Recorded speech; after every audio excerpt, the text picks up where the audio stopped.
Guys हम लोग previous paper solve कर रहे थे 2022 का मैथ्स की फर्स्ट बुक एनालिसिस का।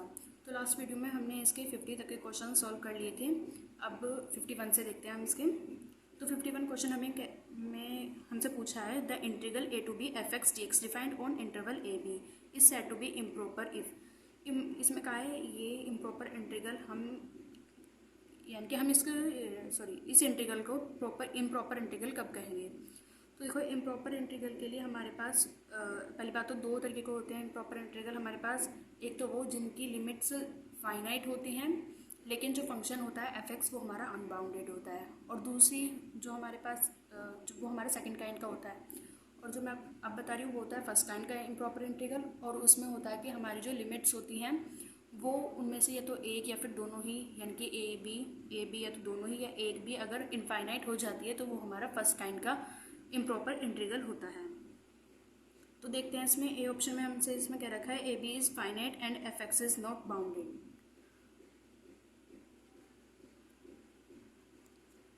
तो ये स्टेटमेंट सही है, मैंने अभी आपको बताया सेकंड काइंड का इम्प्रॉपर इंटीग्रल होता है। B option, A B is infinite and f(x) is not bounded. A B infinite है बट f(x) बाउंडेड नहीं है, तो ये भी बिल्कुल सही है। अगर इनफाइनाइट हो जाती है हमारी ए बी लिमिट्स तो फिर वो हमारा फर्स्ट काइंड का इम्प्रॉपर इंटीग्रल हो जाता है। C option, neither A B is finite और nor A B is bounded. ना तो ए बी अगर ए बी हमारी फाइनाइट ना हो यानी कि इनफाइनाइट हो, और f(x) हमारा बाउंडेड हो, और ना ही f(x) हमारा बाउंडेड हो। तो ये बात भी सही है, ये हमारा फर्स्ट काइंड का इम्प्रॉपर इंटीग्रल हो जाएगा। तो यानी कि यहाँ पे तीनों स्टेटमेंट ट्रू है, तो डी ऑप्शन हमारा करेक्ट हो जाएगा, all of the above. Next question 52, applying the differentiation with respect to parameter alpha, the value of integral 0 to infinity x³ e की पावर माइनस का अल्फा x² dx is। तो इसका यहाँ पे हमारा बी ऑप्शन करेक्ट है, ये equals to होता है 1/2 अल्फा स्क्वायर के। Next 53, if f(x) alpha be continuous for x बड़ा और बराबर है अल्फा के, अल्फा बिलोंग करता है अल्फा 1 अल्फा 2 से, and integral a to infinite f(x) alpha dx is uniformly convergent for alpha belong करे जब अल्फा 1 अल्फा 2 से, then phi alpha equals to a to infinitive f(x) alpha dx is. तो इसका यहाँ पे हमारा ए ऑप्शन करेक्ट है, can be integrated as under the integration sign. हम इसका इंटीग्रेशन कर सकते हैं जो इसमें, लेकिन हमारे पास साइन रखें यानी कि इन सारी कंडीशंस को फॉलो करेंगे तभी हम इसका इंटीग्रेशन कर सकते हैं। तो ए ऑप्शन यहाँ पे हमारा करेक्ट है। 54, which is not true for an improper integral. Improper integral के लिए यहाँ पे इनमें से कौन सा स्टेटमेंट ट्रू नहीं है। तो देखते फर्स्ट ऑप्शन में रखा है when the limit of an improper integral is finite number that integral is said to be convergent. यानी कि अगर हमारे पास इम्प्रॉपर इंटीग्रल की लिमिट अगर फाइनाइट और फिक्स आ जाती है तो वो कन्वर्जेंट होता है, तो ये स्टेटमेंट ट्रू है हमारा।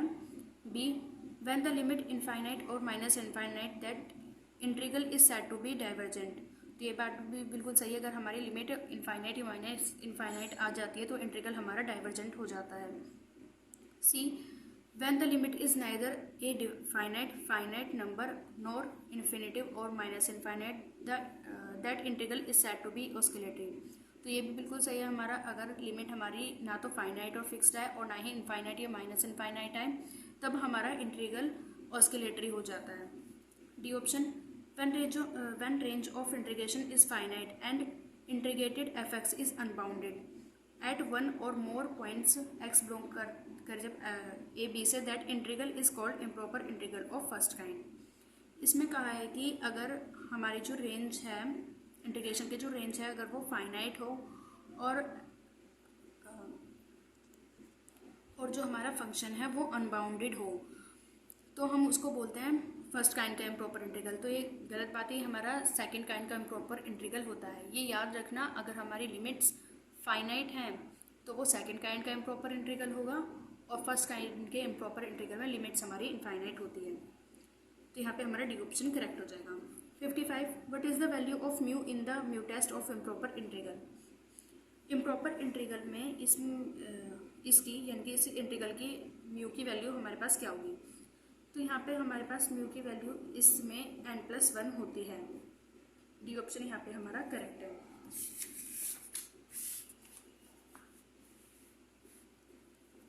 56 question, in the Abel test for the convergence of integral a to infinity 1 minus e⁻⁻x cos x upon में x² dx a बड़ा हो 0 से which of the following will be taken f(x) and φx respectively. अगर इसमें कहा गया अगर हम इस इंटीग्रल पर एबल टेस्ट अप्लाई करें तो इनमें से कौन सा तो इसमें से हम मतलब f(x) किसको मानेंगे और φx किसको मानेंगे। तो यहाँ पे हमारा सी ऑप्शन करेक्ट है। हम f(x) cos x अपॉन में x² को मानेंगे और φx हम 1 माइनस e⁻x को मानेंगे। क्यों φx हम उसे मानते हैं जो बाउंडेड और मोनोटोनिक दोनों हो, और fx हम उसे मानते हैं जब हमारे पास a टू इन्फिनेटिव लिमिट दे रखी हो तो हम fx उसे मानेंगे जो कि हमें पहले से पता हो कन्वर्ज है। तो ये हमें पता है कि ये जो हमारा इंटीग्रल होता है ये 0 टू इन्फाइनाइट पे कन्वर्ज होता है, और अगर यहाँ पे sin x अपॉन में x² होता है ना तो वो भी कन्वर्ज ही होता है। तो f(x) हो गया यहाँ पे हमें पहले ही पता है कन्वर्ज है, और यहाँ पे φx जो है ये बाउंडेड भी है और मोनोटोनिक भी है, तो यहाँ पे सी ऑप्शन हमारा करेक्ट हो जाएगा। 57 the improper integral of second kind integral 1 to 2 dx √(x⁴ -1 dx is. यहाँ पे हमें सेकेंड काइंड का इम्प्रॉपर इंटीग्रल दे रखा है और हमसे पूछा है ये ऑस्किलेटरी है, डाइवर्जेंट है, कन्वर्जेंट है या फिर नॉन ऑफ द अबव। तो ये फंक्शन हमारा यहाँ पे 1 पे अनबाउंडेड हो जाता है क्योंकि ये फिर 0 हो जाएगा, 1/0 इन्फाइनाइट आ जाएगा। तो इसके लिए हमें इसे लिमिट को तोड़कर फिर करते हैं। तो जब हम इसको पहले हम यहाँ पे इसमें a² - b² का फॉर्मूला लगा के इसे तोड़ेंगे अंडर रूट में, फिर मतलब जब आप इसको ऐसे तोड़ के करोगे तो इसकी वैल्यू हमारे पास आएगी 1/2। तो 1/2 ये 1 से छोटी है, तो सेकेंड काइंड के इम्प्रॉपर इंटीग्रल के लिए ये हमारे पास रूल होता है अगर म्यू की वैल्यू एग्जिस्ट करती है 0 और अगर म्यू बड़ा होता है 0 से और छोटा होता है 1 से तो वो हमारा कन्वर्जेंट होता है, कन्वर्जेंट इंटीग्रल होता है। तो यहाँ पे हमारा सी ऑप्शन आ जाएगा। Next question 58 in Dirichlet test for the convergence of improper integral of a product integral a to infinite f(x) φx dx what should be taken as f(x) and φx of the convergence of improper integral 1 to infinite sin x² dx likewise। यहाँ पे हमें इसमें पूछा कि Dirichlet test अगर हम इसमें लगाएं तो इसमें f(x) किसे मानेंगे और φx किसे मानेंगे। तो इसमें जो हम फंक्शन f(x) लेते हैं उसकी हमारे पास एक कंडीशन होती है कि f(x) एक तो हमारा बाउंडेड होना चाहिए और मोनोटोनिक होना चाहिए इंटरवल a इनफाइनाइट पर। इस इनफाइनाइट में हमारा बाउंडेड फंक्शन बाउंडेड होना चाहिए और इस इंटरवल पे मोनोटोनिक होना चाहिए फंक्शन। और जो दूसरी कंडीशन है f(x) के लिए वो ये है x tends to infinitive limit रखने पर हमारा फंक्शन 0 हमें मिले। तो देखो 0 हम अगर x टेंड्स टू इन्फिनेटिव रखें इन तीनों ऑप्शन चारों में से तो सिर्फ इन दोनों पे हमें 0 मिल सकता है, तो करेक्ट ऑप्शन बी और सी में से कोई है। और हमारे पास जो φx के लिए कंडीशन होती है वो ये है कि उसका मॉडुलस बाउंडेड होना चाहिए और सारी फाइनाइट वैल्यूज़ पर। तो यहाँ पे हमारा जो करेक्ट आंसर आएगा वो बी आ जाता है। और ये टेस्ट हमें वैलिड सिर्फ तभी होगा जब यहाँ पे ये हमारे पास जो a की वैल्यू है ये हमारी a 0 से बड़ी ही हो। यहाँ पे a हमारा 0 से बड़ा ही होना चाहिए तभी ये वैलिड होगा। और एक चीज़ और डिरिचलेट टेस्ट और एबल टेस्ट ये दोनों ही सिर्फ कन्वर्जेंस को तभी यूज़ किए जा सकते हैं। Next 59 by comparison test for the convergence of improper integral 0 to 1 dx upon में x⁻1/3 प्लस का इंटू में 1 + x² the comparing auxiliary function is. तो इसका कंपेयरिंग ऑक्सिलरी फंक्शन जो आता है वो हमारा 1 अपॉन में x⁻1/3 आता है। इसका ए ऑप्शन यहाँ पे करेक्ट है। Next 60 the improper integral 0 to π/2 log sin x dx is. तो ये यहाँ पे हमारा कन्वर्स करता है, ये ऑप्शन यहाँ पे हमारा 2 है। 61 the polar form of complex number 2 + i upon में u i + 1 + i का स्क्वायर इज। तो यहाँ पे u i नहीं है, इसमें मिसप्रिंट है, यहाँ पे 4 i आएगा। तो यहाँ पे ये मैंने आपको लास्ट वीडियो में बताया था, इसका आंसर बी यानी कि ये वाला होता है। आप बस वहाँ से देख सकते हैं, वरना मैं बता दूँ आपको पहले इसको यहाँ पे ये सॉल्व करना पड़ेगा, फिर इसकी वैल्यू यहाँ पे रख देना, आइडियल और इमेजिनरी को अलग करोगे तो हमारे पास जो रियल पार्ट बनेगा और इमेजिनरी पार्ट बनेगा उन दोनों के जो एंगल होंगे वहाँ पे एंगल्स की वैल्यू रख देना, तभी हमारा ये फंक्शन बन के आ जाता है। Next 62, which of the following function is discontinuous at x बराबर 0। इनमें से कौन सा फंक्शन है जो कि डिसकंटिन्यूअस होता है 0 पर। तो यहाँ पे डी है हमारा, ये डिसकंटिन्यूअस हो जाएगा 0 पर। 63 question, which is the value of the function f z defined as follows. इसमें हमें एफ जेड के लिए वैल्यू बतानी है, सॉरी एफ जेड अगर ऐसे फॉलो है तो वैल्यू बतानी है हमें लिमिट की। तो ये होती है हमारी जेड नोट के स्क्वायर के बराबर। यहाँ पे सी ऑप्शन हमारा करेक्ट है। Next 64, which is incorrect. इनमें से कौन सा इनकरेक्ट स्टेटमेंट है। आर्ग्यूमेंट Z1 अपॉन में Z2 equals to argument of Z1 minus argument of Z2। तो ये सही है, ये इसके बराबर होता है। Where argument of Z1 denotes argument of complex number of Z2। तो ये भी बात सही है, तो यानी कि ऑप्शन तो हमारा करेक्ट है। आर्ग्यूमेंट ऑफ आइटा ए बराबर होता है माइनस पाई के, अगर ए की वैल्यू बड़ी हो 0 से। C option argument of Z plus argument of Z bar ये बराबर होता है 2n पाई के। D option argument of Z minus का आर्ग्यूमेंट ऑफ माइनस जेड ये बराबर होता है प्लस माइनस पाई के। तो यहाँ पे हमारा बी ऑप्शन इनकरेक्ट है, तो ये हमारा बी ऑप्शन करेक्ट हो जाएगा यहाँ पे। 65, the function f z equals to z bar is. अगर ये जेड बार के इक्विवेलेंट होता है तो ये फंक्शन हमारा एनालिटिक फंक्शन नहीं होता है हर जगह एवरीवेयर। तो बी ऑप्शन यहाँ पे हमारा करेक्ट हो जाएगा। Next 66, the partial derivative of real and imaginary part of the function f z equals to. अगर ये हमारा इस फंक्शन के जो अगर हम पार्शियल डेरिवेटिव करें तो रियल और इमेजिनरी पार्ट हमारे वो डिसकंटिन्यूस होते हैं। ये कॉची-रायमन इक्वेशन को सेटिस्फाई नहीं करते, सेटिस्फाई करते हैं कॉची-रायमन इक्वेशन को, ये नोन ऑफ द अबव। तो इसमें सी ऑप्शन हमारा करेक्ट है, ये सेटिस्फाई करते हैं कॉची-रायमन इक्वेशन को। Which of the following is incorrect. इनमें से कौन सा इनकरेक्ट है। A single valued function f z equals to u plus iota is analytic only in partial derivative satisfy Cauchy Riemann equation at each point of domain. तो ये बात हमारी बिल्कुल सही है। इस फंक्शन को हम एनालिटिक फंक्शन तब कहेंगे अगर इसके पार्शियल डेरिवेटिव करने पर जो पार्शियल डेरिवेटिव आएंगे वो अगर कॉची-रायमन इक्वेशन को सेटिस्फाई करते हैं डोमेन के सारे पॉइंट्स पर। तो ये बिल्कुल सही है। B option, the Cartesian form of Cauchy Riemann equation are. इसमें से ये फॉर्म हमारी सही है ये नहीं, ये बताना है हमें। डेल यू अपॉन में डेल एक्स बराबर होता है डेल वी अपॉन में डेल वाई के, ये बिल्कुल सही है। डेल वी अपॉन में डेल एक्स ये बराबर होता है माइनस का डेल यू अपॉन में डेल वाई के, तो ये भी स्टेटमेंट हमारा ट्रू है भी।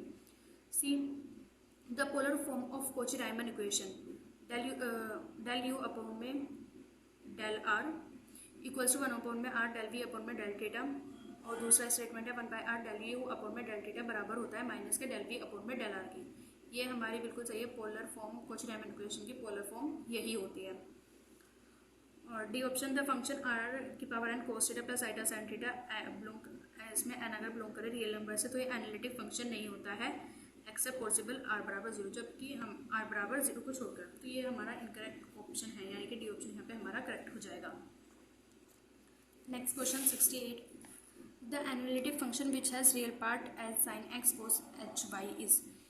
इसमें हमें यहाँ पे रियल पार्ट दे रखा है किसी एनालिटिक फंक्शन का, तो हमें वो एनालिटिक फंक्शन बताना है कि ये किसका रियल पार्ट है। तो यहाँ पे हमारा डी ऑप्शन करेक्ट है, ये रियल पार्ट होता है इसका sine x cos h y plus का iota cos x sine h y plus का C. 69,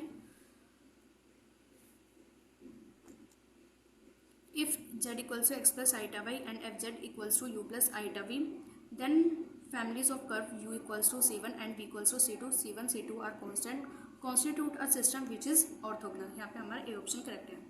70, the real part of analytic function whose imaginary part is।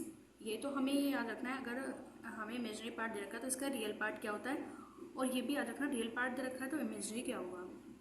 तो इन दोनों में चेंज सिर्फ यहाँ पे साइन का होता है।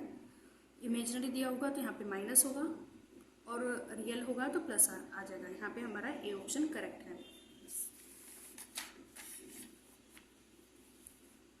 71, for the function u equals to sine x cos h y plus का 2 cos x sine h y plus का x square minus y square plus का 4 x Y.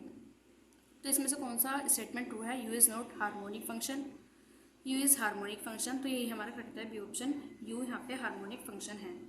72 if u equals to 1/2 log x square plus y square then it is harmonic conjugate of, तो ये harmonic conjugate होता है tan inverse y/x plus सी का, तो यहाँ पे सी ऑप्शन हमारा करेक्ट है। 73 द सम फंक्शन एब्सेट of the power series summation n goes 0 to infinitive a n z n represent such a function inside its circle of convergence which is, यहाँ पे A option में correct है N analytic function पर। अगर function का सम represent करता है circle के अंदर कन्वर्जेंस को, तो वो फंक्शन हमारा एनालिटिक फंक्शन होता है। Next question 74 the radius of convergence of the power series summation 1 + 1/n की power n square z n is, तो रेडियस ऑफ कन्वर्जेंस का हमारे पास फॉर्मूला होता है, पहले आप सिंपल सी बात है आप इसका चलो कर लेते हैं डायरेक्टली, ये बराबर होता है 1 + 1/n की पावर n स्क्वायर है, तो इसको n कैंसिल कर दो, n से n कैंसिल हो जाएगा, तो यहाँ पे ये हमारा फॉर्मूला बन जाता है ई का।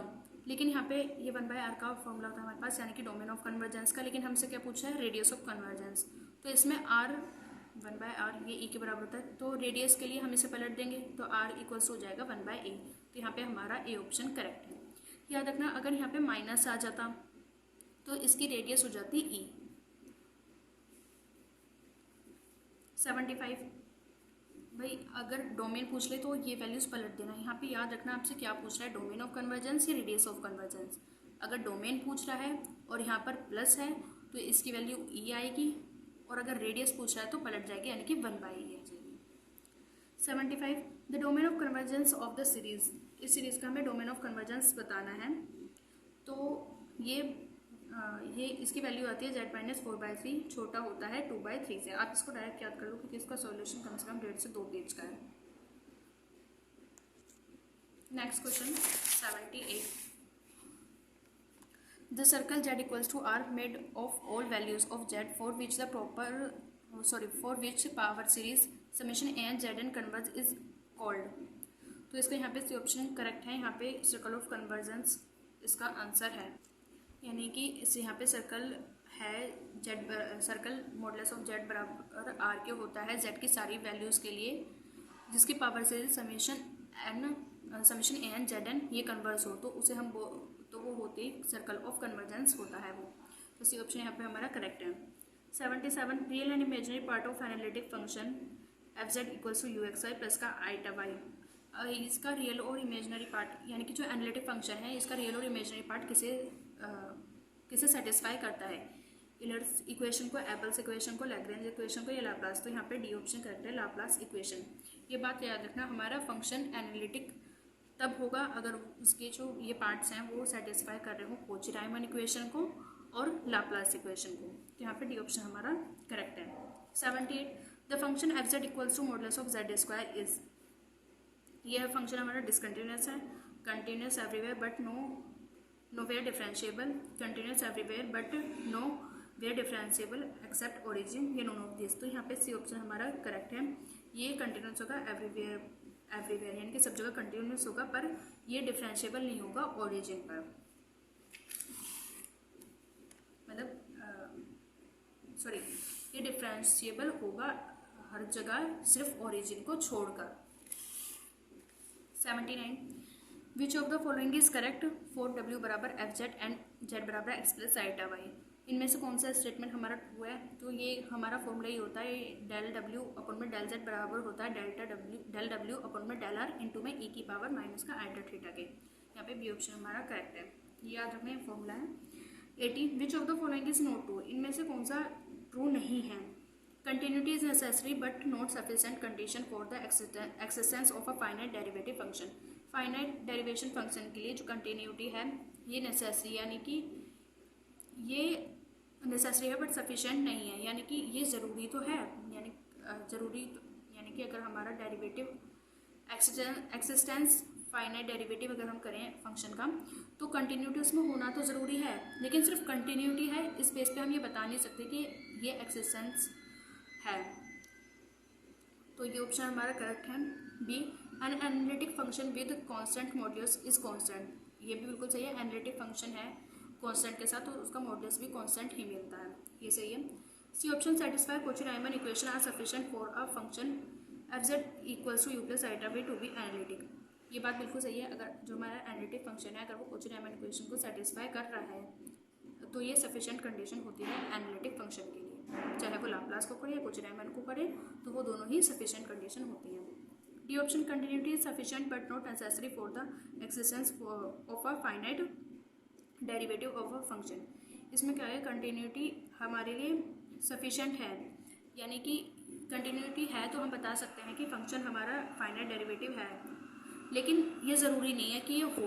भाई ये कैसे हो सकता है कि ज़रूरी है, ये होगी तो हम बता देंगे कि ये हमारा है फंक्शन है, हमारा फंक्शन है फाइनाइट डेरिवेटिव, लेकिन इसमें क्या है कि नेसेसरी नहीं है ये, तो ये तो हो ही नहीं सकता। तो यहाँ पे हमारा डी ऑप्शन ही करेक्ट हो जाएगा। ये स्टेटमेंट हमारा ट्रू है, सफिशिएंट है बट नेसेसरी नहीं है, ये स्टेटमेंट ट्रू है। 81 conformal mapping W equals to f set, W बराबर U प्लस आइटा वाई और Z दे रखा है U x plus iota y from Z plane x y plane to W plane preserve. अगर Z प्लेन से हम इसे W प्लेन में प्रिजर्व करें तो इसके लिए क्या ज़रूरी है, W प्लेन से Z प्लेन से W प्लेन में होने के लिए क्या ज़रूरी है, magnitude of angle but not sense. Magnitude ज़रूरी है बट सेंस ना हो, वो भी चलेगा। सेंस ज़रूरी है लेकिन मैग्नीट्यूड नहीं। यहाँ पे neither magnitude not sense, both magnitude and sense. तो यहाँ पे डी ऑप्शन हमारा करेक्ट है। Z प्लेन से W प्लेन में प्रिजर्व करने के लिए हमें मैग्नीट्यूड और सेंस दोनों होना ज़रूरी है। 82 which is not true for the transformation W equals to f z. The transformation is, इनमें से कौन सा स्टेटमेंट ट्रू नहीं है W बराबर एफ जेड के लिए। तो ये हमारे पास फॉर्मूला है कि W बराबर अगर Z प्लस अल्फा हो तो ये ट्रांसलेशन होता है, ये बिल्कुल सही है। ट्रांसलेशन फॉर्मूला यही होता है। Rotation W equals to e की power iota alpha into Z हो तो ये रोटेशन का होता है, जबकि अल्फा ब्लॉक करे रियल नंबर से, तो ये स्टेटमेंट भी ट्रू है। ये रोटेशन का ही फॉर्मूला होता है हमारे पास। W equals to C Z हो, ये मैग्निफिकेशन को डिनोट करता है, ये भी सही है बिल्कुल। और डी इसमें दे रखा है W equals to 1/z is rotation and magnification, तो ये गलत है। ये हमारा रिप्रेजेंट करता है इन्वर्जन को, और इसमें हमसे नोट टू ही पूछा है, तो हमारे यहाँ पे डी ऑप्शन करेक्ट हो जाएगा। 83 इफ W बराबर U plus x y plus का iota v x Y and x z equals to x plus iota y then the equation that define the transformation are. अगर यहाँ पे W की value और Z की value दे रखी है तो इक्वेशन में इस इक्वेशन को ट्रांसफॉर्म में कैसे डिवाइड करेंगे, तो यहाँ पे हमारा सी ऑप्शन करेक्ट है। U equals to U X Y and V equals to V X Y. 84 question the image in the W plane of the circle Z equals to 1 modulus of Z equals to 1 in the Z plane under the transformation W is equals to 5 minus UZ minus का 2 is। तो यहाँ पे आप याद रखना है इसकी जो इक्वेशन होती है, पहली बात तो यहाँ पे 4 है, U नहीं है, ये यहाँ पे मिसप्रिंट है, 4 होता है यहाँ पे। तो इसको जब हम सॉल्व करेंगे, इसका सॉल्यूशन थोड़ा सा बड़ा है, तो आप इससे अच्छा है कि इसको याद करो डायरेक्ट। तो इसकी जो इक्वेशन आएगी वो हमारे पास ये आती है, U² plus V² plus U minus का 3/4 equals to 0। Next question 85 which of the following transformation is bilinear. इनमें से कौन सी बिलीनियर ट्रांसफॉर्मेशन है। W equals to AZ plus B upon में CZ plus D ABCD are complex constant and AD minus BC equal does not equals to 0। तो ये हमारी बिल्कुल सही है, ये हमारी बिलीनियर ट्रांसफॉर्मेशन होती है। अगर नॉर्मलाइज पूछ लेता तो वो इक्वल्स टू 1 हो जाती। 86 the billionaire transformation which has one fixed point alpha and other fix point infinite is. अगर हम बाइलिनियर ट्रांसफॉर्मेशन में एक फिक्स पॉइंट अल्फा हो और दूसरा फिक्स पॉइंट इनफाइनाइट हो, तब ट्रांसफॉर्मेशन क्या होती है। तो यहाँ पे हमारा बी ऑप्शन करेक्ट है। हमारी ट्रांसफॉर्मेशन होती है W minus alpha equals to lambda Z minus का अल्फा। और अगर यहाँ पे इसमें पूछ लेता कि हमारी एक ही फिक्स पॉइंट है, तो वो हमारा हो जाता है 1/में W minus alpha equals to lambda plus 1/में Z प्लस अल्फा। ये याद रखना, अगर यहाँ पे W है तो इसके यहाँ पे Z ही होगा। 87 every bilinear transformation map circle और straight line in Z plane into. तो यहाँ पे याद रखना है जो हमारी बाइलिनियर ट्रांसफॉर्मेशन है वो पहले बात तो ये स्टेटमेंट याद रखना, जो हमारी बाइलिनियर ट्रांसफॉर्मेशन होती है वो मैप्स करती है सर्कल और स्ट्रेट लाइन को जेड प्लेन में। दूसरी बात अगर मतलब मैप्स करती है, और इसमें पूछा है जेड प्लेन में कैसे मैप, जेड प्लेन से कैसे मैप करती है। तो यहाँ पे याद रखना तो यहाँ पे हमारा सी ऑप्शन करेक्ट है। यहाँ पे याद रखना अगर सर्कल है, यहाँ पे अगर सर्कल पहले दिया है तो यहाँ पे स्ट्रेट लाइन पहले होगा और स्ट्रेट लाइन बाद में है तो यहाँ पे सर्कल होगा। सी ऑप्शन यहाँ पे हमारा करेक्ट है। 88 question, the transformation z equals to iota minus डब्ल्यू अपॉन में आइटा प्लस डब्ल्यू मैप्स द रीजन बी बड़ा और बराबर होता है 0 के इन डब्ल्यू प्लेन इन टू। तो इस रीजन को हम कैसे सोल्व करेंगे, तो अगर आपको सॉल्यूशन देखना है तो आप लास्ट पहले वाली वीडियोस हमारे में देख सकते हैं। बाकी इसका जो रीज़न होता है आप चाहे डायरेक्ट याद करो, इसका रीज़न होता है मॉडुलस ऑफ जेड, ये छोटा होता है 1 से जेड प्लेन में। 89, इफ डब्ल्यू बराबर T1 Z equals to z plus z upon में Z plus 1 then the value of T inverse W equals to. तो देखो इसे हम सॉल्व करके देख लेते हैं। या इसमें हमें दे रखा है W बराबर है जेड अपॉन में जेड प्लस 1 के, तो यहाँ से हम जेड की वैल्यू निकालेंगे तो डब्ल्यू जेड माइनस का W हो गया इक्वल्स टू जेड। जेड जब इधर लेके आएंगे तो डब्ल्यू जेड माइनस का जेड हो जाएगा इक्वल्स टू डब्ल्यू आ गया। जेड को लेंगे तो W minus 1 equals to W, तो यहाँ से जेड की वैल्यू हमें मिली डब्ल्यू अपॉन में डब्ल्यू माइनस 1, तो यहाँ पे बी ऑप्शन हमारा करेक्ट हो जाएगा। 19, fix points of the bilinear transformation W equals to Z minus 1 upon में जेड प्लस 1 आर। इसके हमें फिक्स पॉइंट बताने, तो इसके फिक्स पॉइंट हमारे पास प्लस माइनस आइटा होते हैं। आप चाहे इसे डायरेक्ट याद कर लो, और दूसरा का निकालना है तो इसमें डब्ल्यू की जगह जेड ही लेट कर लो और यहाँ से जेड की वैल्यू फाइंड कर लेना, और जेड की यहाँ पे वैल्यू आएगी प्लस माइनस आइटा, तो ये इसके फिक्स पॉइंट हो जाते हैं, यानी कि ए ऑप्शन यहाँ पे करेक्ट है। 91 question, the normal form of the bilinear transformation W equals to plus eta Z minus का 2 अपॉन में जेड प्लस आइटा इसका जो नॉर्मल फॉर्म हमें बतानी है, तो पहले देखो इसके हमें फिक्स पॉइंट निकालने होते हैं। फिर जो इसके फिक्स पॉइंट आएंगे, यानी कि जो इसके फिक्स पॉइंट आएंगे वो हमारे पास 1 माइनस आइटा और 1 प्लस आइटा आएंगे, तो फिर हमें w माइनस 1 प्लस आइटा निकालना है एक बार, और फिर हमें निकालना है कि w माइनस 1 माइनस आइटा, यानी कि एक बार w में से हमें माइनस करना है 1 प्लस आइटा और एक बार 1 प्लस आइटा, फिर उन दोनों को डिवाइड कर देना है जो इक्वेशन आएंगे, तो उसे सोल्व करके हमारे पास आती है डी ऑप्शन, यहाँ पे ये हमारे पास आता है। और दूसरा तरीका भी अगर आपको पुराने सोल्व करना है इस ऑप्शन के अकॉर्डिंग, तो हम ये भी देख सकते हैं। इसके आप बस फिक्स पॉइंट निकालना हो, तो फिक्स पॉइंट हमारे पास जो आएंगे इसके फिक्स पॉइंट हमारे पास आएंगे इसके 1 माइनस आइटा और 1 प्लस आइटा, ये दोनों हमारे पास फिक्स पॉइंट आएंगे। तो देख लो यहाँ पे किस में इक्वेशन में इसका डिवाइड कर रखा है डब्ल्यू में माइनस करके, तो यहाँ पे सिर्फ इसका कर रखा है, ये ऑप्शन हमारा करेक्ट हो जाएगा। 92, the transformation W is equals to Z square maps the circle Z minus A equals to C, A does not equals to C if the Z plane of the following curve is W plane। तो आप इसको याद रखेंगे, इसका answer यहाँ पे A correct है। ये बराबर होता है R equals to 2C bracket में A plus C cos phi where W minus A square minus C square equals to R E की iota phi. Next question 93, the transformation which maps the circle modulus of Z छोटा बराबर हो 1 के on W minus 1 modulus of ये छोटा और बराबर होता है 1 के। तो इसमें से ये भी हमारा फॉर्मूला है, आप इसको याद रखेंगे। हमारा फॉर्मूला होता है W माइनस 1, ये बराबर होता है जेड माइनस अल्फ़ा अपॉन में अल्फ़ा जेड माइनस 1 के, और इंटू में आइटा लैम्डा सॉरी ई की आइटा लैम्डा। तो यहाँ पे ऑप्शन हमारा करेक्ट है, फॉर्मूला आप इसको डायरेक्ट याद रखेंगे। Next 94, the bilinear transformation which map the points Z की हमें यहाँ पे वैल्यूज़ दे रखी हैं, और इसमें कहा गया है इसमें से कौन से बाइलिनियर ट्रांसफॉर्मेशन है जो जेड की इस वैल्यू को डब्ल्यू की इन वैल्यू में चेंज कर देती है। तो इसके लिए हम क्या करते हैं, जेड की सारी वैल्यूज जो हमें ये दे रखी हैं ये हम इसमें पुट्स करके देखेंगे इन चारों में। तो जेड की वैल्यू जब अगर हम इनफाइनाइट रखें तो जो भी डब्ल्यू की वैल्यू जिससे भी हमें 0 मिल जाए, और जेड की वैल्यू आइटा रखने पे डब्ल्यू की भी आइटा मिल जाए, और 0 रखने पे इनफाइनाइट मिल जाए, वही हमारा करेक्ट ऑप्शन हो जाएगा। तो यहाँ पे हमारा बी ऑप्शन करेक्ट होता है, आप इसे सोल्व करके देख लेना चाहिए। यहाँ पे जेड की जगह पहले इनफाइनाइट रखना, तो यहाँ पे हमें 0 मिलेगी, आइटा रखने पे डब्ल्यू की वैल्यू आइटा मिल जाएगी, और जेड की वैल्यू 0 रखने पे हमें इनफाइनाइट मिल जाएगी। तो यहाँ पे बी ऑप्शन हमारा करेक्ट हो जाएगा। Next 95, which is not true, इनमें से कौन सा स्टेटमेंट ट्रू नहीं है। Every bilinear transformation can be express as a resultant of an even number of inversion. ये हमारा सही है। एवरी बाइनरी ट्रांसफॉर्मेशन एक्सप्रेस करती है रिजल्टेंट को every even number of inversion के लिए। B the set of all binary transformation form an abelian group under production of transformation. तो ये हमारा करेक्ट ऑप्शन है क्योंकि ये स्टेटमेंट हमारा रॉन्ग है।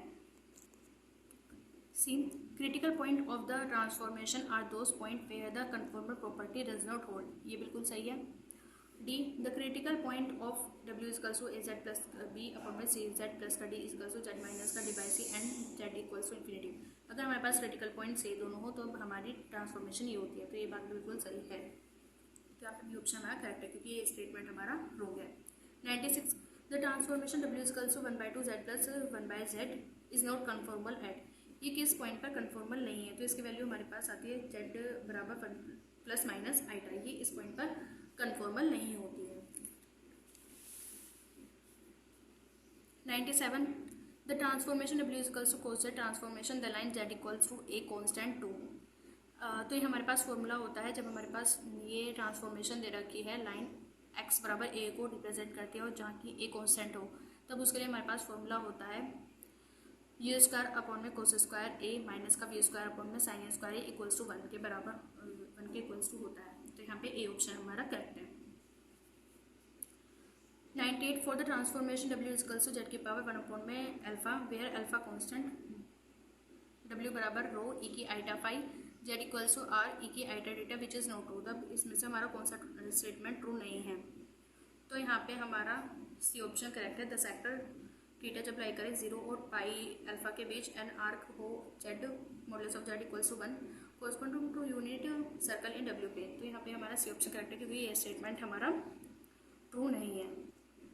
Next question 99 if W1 W2 W3 W4 be the image of the 4 points Z1 Z2 Z3 Z4 in Z plane under a bilinear transformation W is equals to TZ then, तब ये cross ratio होता है कि ये इसके बराबर होता है, इसके क्रॉस रेशियो इसके क्रॉस रेशियो के इक्वलेंट होता है। तो ये ऑप्शन यहाँ पे हमारा करेक्ट है। 100 the transformation W equals to iota Z is ah, अगर ट्रांसफॉर्मेशन हमारे पास W equals to iota Z है तब इसमें से रोटेशन हमारे Z प्लेन पर पाई एंगल पे होती है, पाई एंगल पे होती है, मैग्नीफिकेशन होता है। तो देखो मैग्नीफिकेशन तो पाई हो ही नहीं सकता, translation through pi by 2, rotation of the Z minus plane through the angle, तो एंगल इस पे रोटेशन होता है एंगल पाई बाई 2 पर, तो ये हमारा स्टेटमेंट ट्रू है। D option is correct. तो ये हमारा 2022 का क्वेश्चन पेपर सॉल्व हो गया। तो गाइज अगर वीडियो अच्छी लगे तो लाइक करना, शेयर करना, और अगर कोई क्वेश्चन हो तो आप कमेंट करके पूछ सकते हैं। और दूसरी बात, आपका आज एग्ज़ाम है तो एग्ज़ाम के लिए ऑल द बेस्ट। माइंड को बिल्कुल फ्रेश करके जाना, टेंशन बिल्कुल मत लेना कि हाँ मतलब ज़्यादा अगर आप टेंशन लोगे तो आप वहाँ पे जो याद करा हुआ है जो आपको आता है ना वो भी आप भूल जाओगे। तो माइंड फ्रेश करके फिर जाना। तो ऑल द बेस्ट गाइज, और वीडियो अच्छी लगे तो लाइक करो, शेयर करो। मिलते हैं नेक्स्ट वीडियो में, तब तक के लिए बाय।